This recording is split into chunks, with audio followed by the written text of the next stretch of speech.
When we look at bonding, the first kind of bonding we need to look at is intramolecular bonds. Now, intra means inside, so it's actually inside the molecule, what holds everything together. And pretty much that's limited to various types of covalent bonding. You need to be able to define covalent bonding as the sharing of electrons between atoms. And what happens is once that sharing happens, either it is an even sharing, in which case you'll end up with a non-polar covalent bond, or it is an uneven sharing, which results in a polar covalent bond. What happens, another name for a polar covalent bond, is a dipole.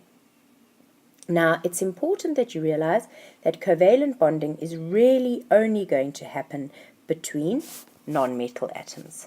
So it's when a nonmetal bonds with another nonmetal. We can look at electronegativity as well, and electronegativity difference would generally, and notice it's the electronegativity difference that would generally be less than 1,7. What is electronegativity? You have to be able to define this. I've asked it 100 times this year, and I'm probably going to ask it again. It is the tendency of an atom to attract a shared electron pair in a bond. Now, normally what happens is we get a little covalent molecule.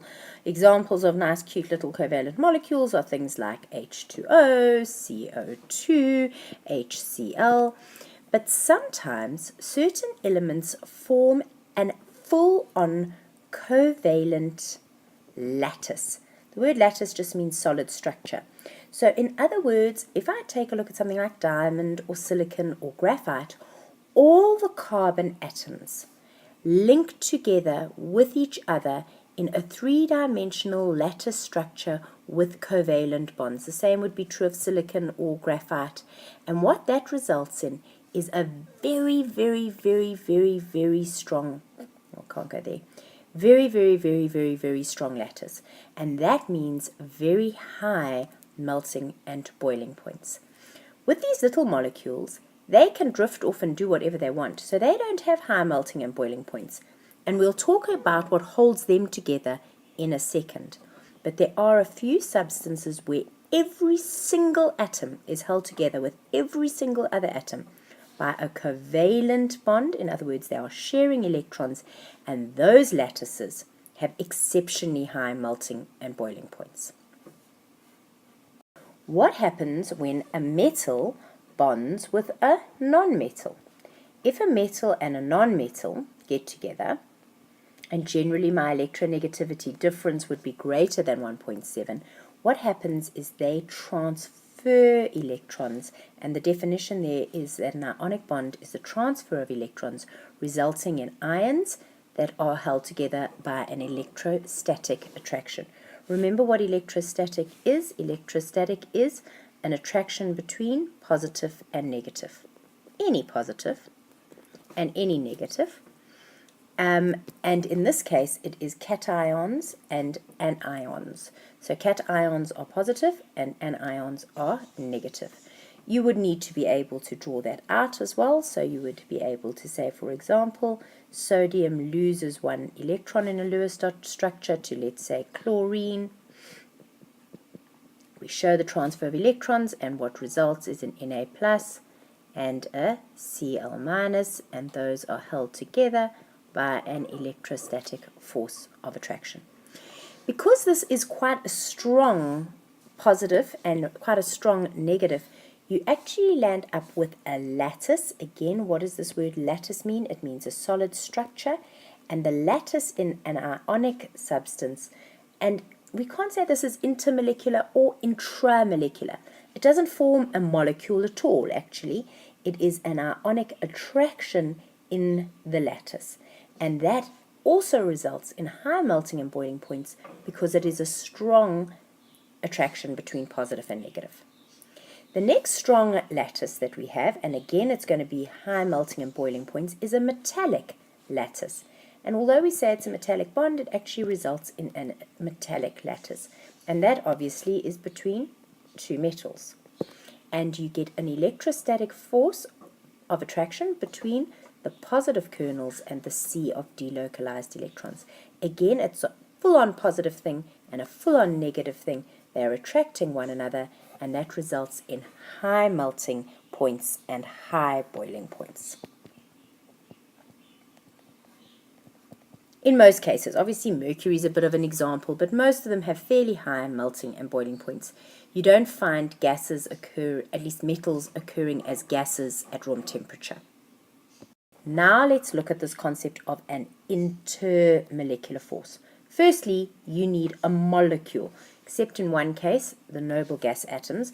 So let's say neon would hold together to the next neon via an intermolecular force. They do not share electrons, so that is not a sharing of electrons. It is a attraction between the two of them. So covalent molecules are often they're actually already a gas at room temperature, but if I make them a liquid or a solid, somehow they have to hold together. How do they hold together?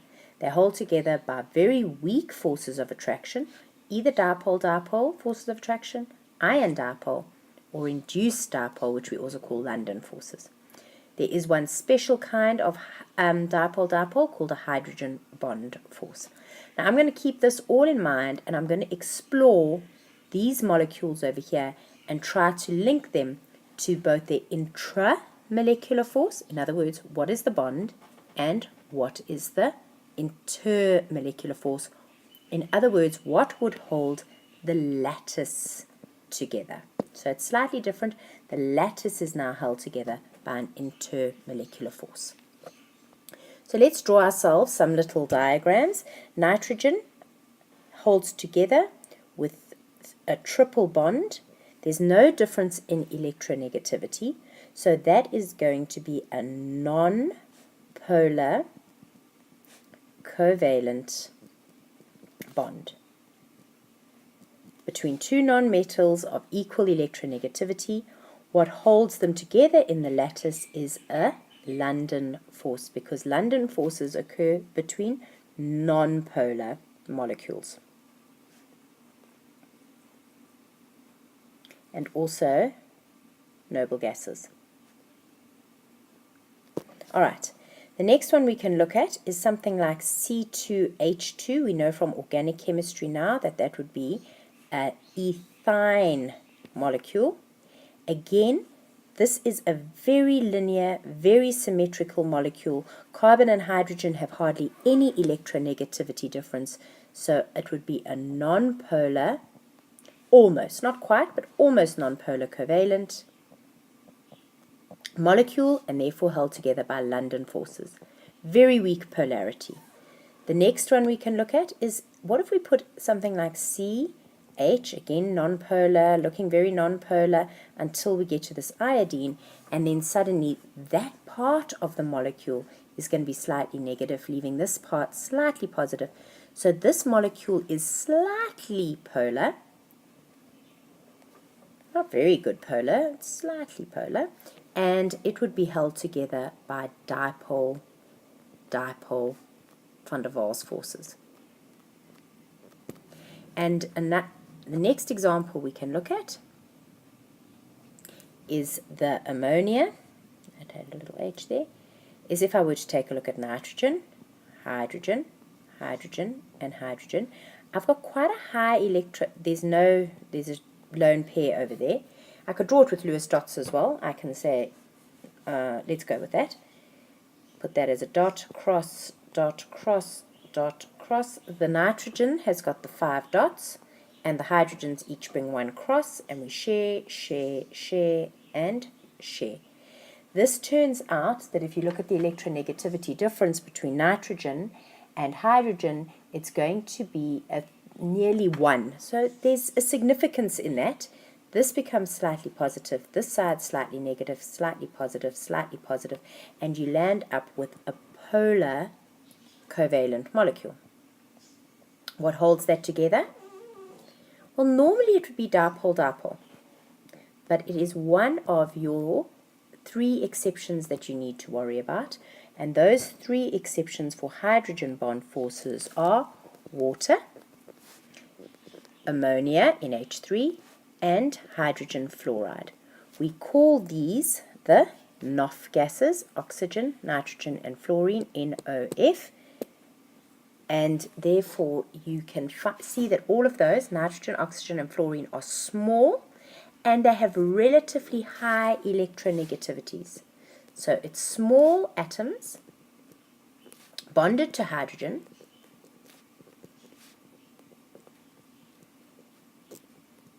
and they're not only small, they have higher electronegativities,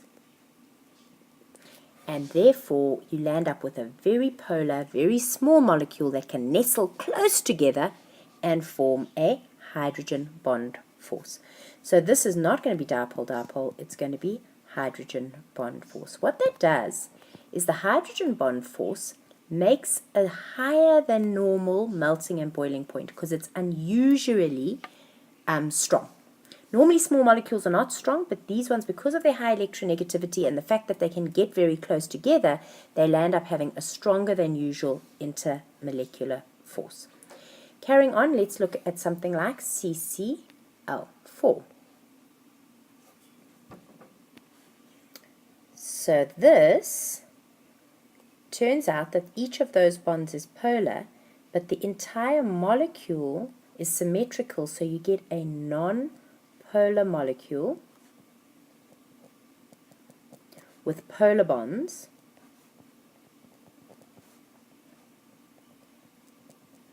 And that means that if it's a non-polar molecule, it's held together by London forces of attraction. Again, it will have a low melting and boiling point. If we take a look at something like oxygen, oxygen shares 2 pairs of electrons. That is a non-polar molecule, covalent molecule. And what holds the one oxygen to the next oxygen is a very weak force of attraction, and that very weak force of attraction over there is called a London force. If we take a look at something like carbon dioxide is C double bond O, C double bond O. Although there's some polarity, it is a non-polar molecule. Again, non-polar molecule with polar bonds. And again, it's held together by London forces.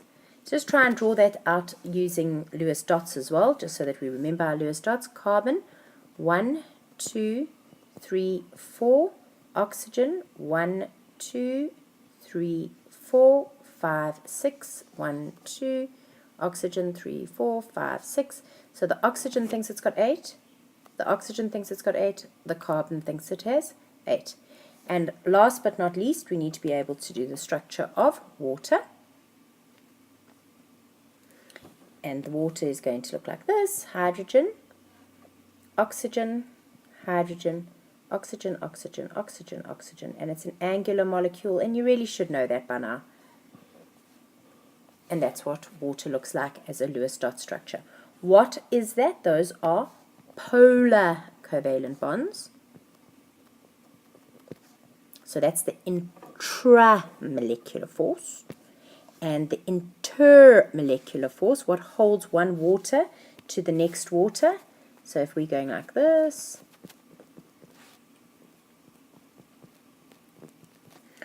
what is this force of attraction over here? That over there is going to be, again, a hydrogen bond force, and that is an intermolecular force. Don't forget that the bigger your molecules are, the greater their intermolecular forces. So if I were to, let's look at that. That's because of greater electron wobble. In other words, the electron cloud can spend more time in one place. So if you've got big molecules, they're likely to be able to create greater dipoles. And also, the more polar the molecule is, the greater your intermolecular force is going to be. So let's compare these 3 molecules over here. We've got propane. So if I look over here, I've got propane. If I compare it to pentane, propane's smaller than pentane. They're both completely non-polar, but pentane will have a higher melting and boiling point, Why? Because it is a larger molecule, and therefore all of these electrons can create a greater electron wobble and therefore a stronger intermolecular force, more force of attraction. If I compare propane to propanol, the molecules are the same size, really they are, and I mean minor difference over here, but for all intents and purposes they're the same size. But this is a non-polar molecule, propane. This alcohol group over here makes propanol slightly polar. So this little side over here has got a slightly positive hydrogen and a slightly negative oxygen, and that's a polar site, and that will cause a stronger force of attraction between them, and therefore propanol will have a higher melting and boiling point, as will the pentane have a higher melting and boiling point. Don't forget, you're going to need to be able to do these bond energies. To do them, you're going to have to draw out your molecules properly to be able to see exactly what is bonding with what. And you then are able to say, calculate. They'll always give you the bond energies, the individual ones, and you are then in a position, oh sorry, there was only one carbon dioxide there. You will have to then work out exactly how much energy needed to be put in to break those bonds. So those are the ones you had to break. And then over here, maybe you would have to make those bonds over there.